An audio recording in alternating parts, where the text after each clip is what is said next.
વિકાસ, એની greenery, બરાબર એકદમ તમને કારી બમ્બલ લાગશે. તમે બતાવો મરચી નજીકથી, બરાબર આપ નજીક લાવજો ફોન, ઉપરથી બતાવો ઉપરથી. આમાં કોઈ તમને પ્રશ્ન જોવા મળે?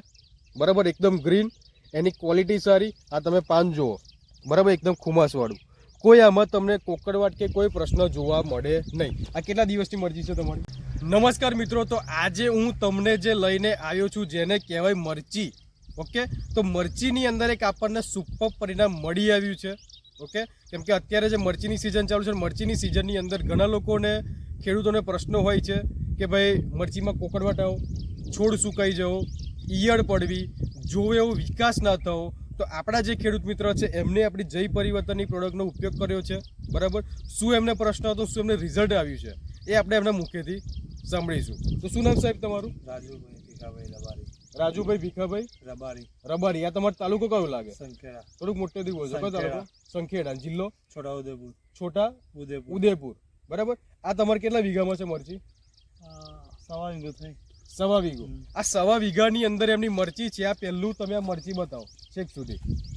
કોઈ જગ્યાએ તમને બેઠેલી નહીં જોવા મળે. એનો વિકાસ, એની ગ્રીનરી, બરાબર એકદમ તમને કારી બમ્બલ લાગશે. તમે બતાવો મરચી નજીકથી, બરાબર આપ નજીક લાવજો ફોન, ઉપરથી બતાવો ઉપરથી.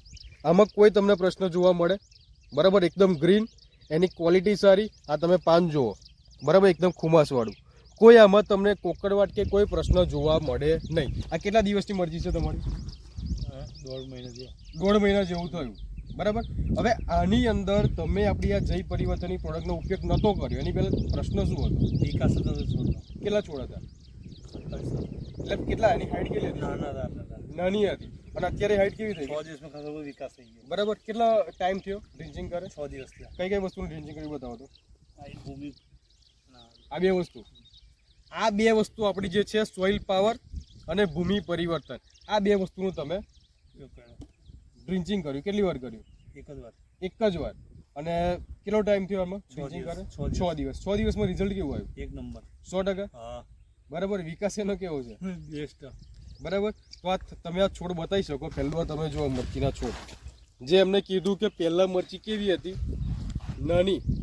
અને અત્યારે એનો તમે ખાલી વિકાસ જોઈ શકો. બરાબર. તો 100% તમે રિઝલ્ટ મળ્યું. હવે તમારા એરિયામાં જે લોકો મરચીની ખેતી કરતા હોય એમને આ વસ્તુ વપરાય કે ના વપરાય? 100%. તમે એગ્રોની પહેલા દવા મારી હતી એમાં? મારી હતી, પણ ખાતર આપ્યું હતું? ના નહીં. એટલે તમે એગ્રોમથી ખાતર દવા એવું લાયા હતા? ના નહીં. દવા મારી હતી ને આમાં? એકવાર મારી હતી. અને ડ્રિંચિંગ? એકવાર કર્યું. ડ્રિંચિંગ માર્કેટનું એકવાર કર્યું હતું, દવાઈ મારી હતી, એનું રિઝલ્ટ કેવું હતું? ના મળ્યું. બરાબર. અને આ એક જ વાર આપ્યું, કેવું લાગ્યું? 1 નંબર. હજુ આમાં સ્પ્રે કરવાનો બાકી છે. બરાબર. છંટકાવ કરવાનો બાકી છે. ફક્ત એક જ વાર આપણે ડ્રિંચિંગ કર્યું છે. 100% એમને રિઝલ્ટ આમાં જોવા મળ્યું. બીજો આમાં શું પ્રશ્ન હતો વિકાસ સિવાય? ઈયરો હતી. મળી ગઈ. નીકળી ગઈ. ઈયરો હતી તો એ સાફ થઈ ગઈ. બરાબર. આ ડ્રિંચિંગ કરવાથી. ઓકે, તો 100% એમને રિઝલ્ટ મળ્યું છે. બરાબર. તો જે તમે માહિતી આપી એ બદલ તમારો ખૂબ ખૂબ આભાર. અને જો તમે વિડીયોને પહેલી વાર જોતા હોય તો લાઈક કરો, શેર કરો, સબસ્ક્રાઈબ કરવાનું ભૂલતા નહીં. Okay, thank you.